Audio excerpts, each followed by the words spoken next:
How's it going, everybody? CJ Gibson, along with Brandon Tyrell. Hello. We are here to talk to you about Titanfall 2, which now has single-player campaign. Tell us a little bit about it, Brandon. That's right. So CJ and I got a chance to go down to Respawn Entertainment in Southern California the other day.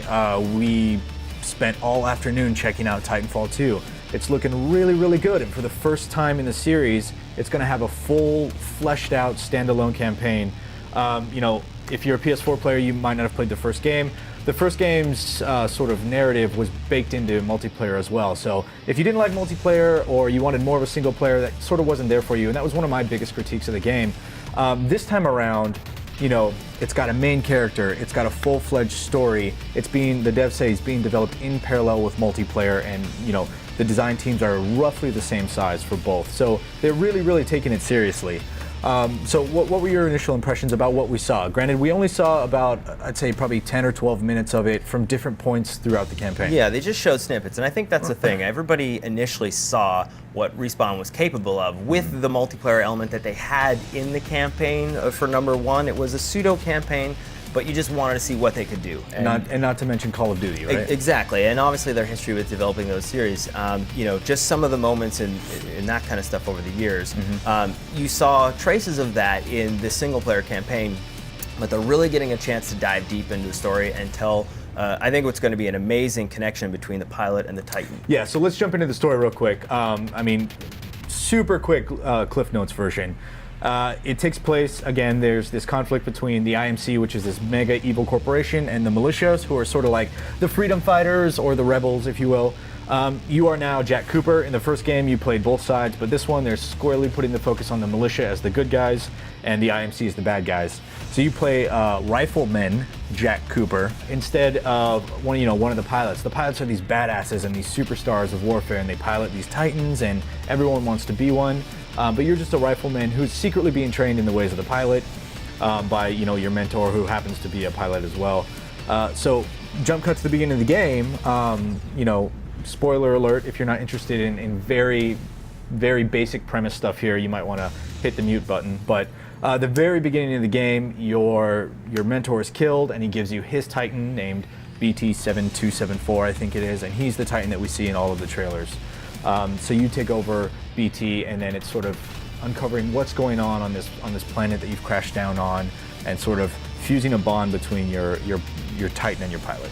And that's the thing, the world looks amazing. Everything that you saw happening in the original Titanfall, in the background, you always wondered, what was this all about? So it's not just fighting different people. There's a bunch of different life and creatures and mechs and Titans. There's a bunch of different stuff there. So yeah. I think it'll be really cool once they get a chance to flesh that stuff out and see what's happening. And that relationship sort of struck me as almost a buddy cop kind of thing. Like unlikely allies, right? Like these two are not supposed to be together. One of them's not even supposed to be able to sit in Titans. Yeah. But here they are working together, and there's that trust that they build up that we've seen in some of the the single player trailer that dropped at E3 and some of the other footage.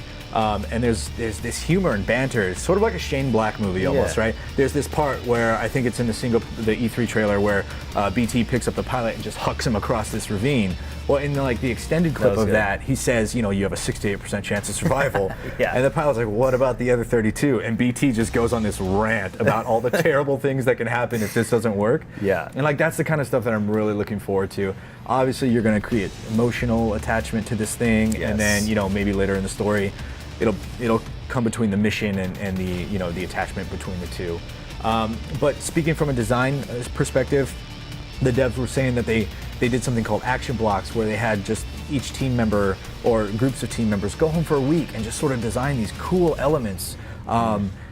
Like being able to move surfaces with a crane so that you can hop between them and create paths to wall run through. And that's really what I saw in the single player game is that they were saying it was hard to translate the sort of free, fluid movement of the multiplayer into a single-player game, because how do you contain something that can move so well?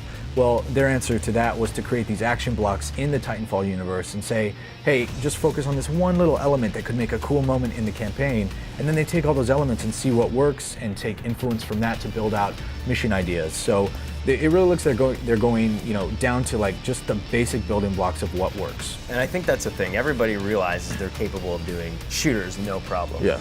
So some of those pieces, you know, they really wanted to make sure that, you know, while the gameplay mechanics and the shooting are obviously going to be amazing, there's other things besides that. And I think even the quick, brief little glimpses that we saw during the, you know, the reveal look amazing. And we're running short on time, but the last thing that I saw that really excited me was the BT, your mech, the Vanguard class mech, is one of the most advanced mechs in the world, and the first one the militia has actually made. So what he can do is sort of ascribe the personality of the mechs that he sees, and then he has a 3D printer on his back that he can actually 3D print these weapons. Yep. So he can essentially, like we saw in the single player, you can change your loadout on the fly, which and looks it looks really cool. So it looks like there's a lot of personality. There's a lot of movement around, like smart puzzle, almost puzzle designs, kind of maybe Tomb Raider-ish, like getting around the maps. There's just so much to like about it, and coming from a game that showed such promise, you know, that I was super hyped for.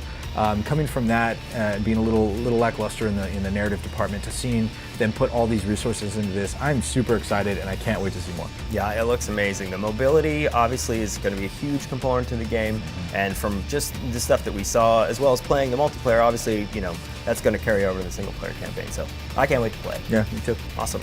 Anyways, that's our quick preview on Titanfall 2's single player campaign, and for all things Titanfall 2 coming out in the next few months, keep it right here to IGN.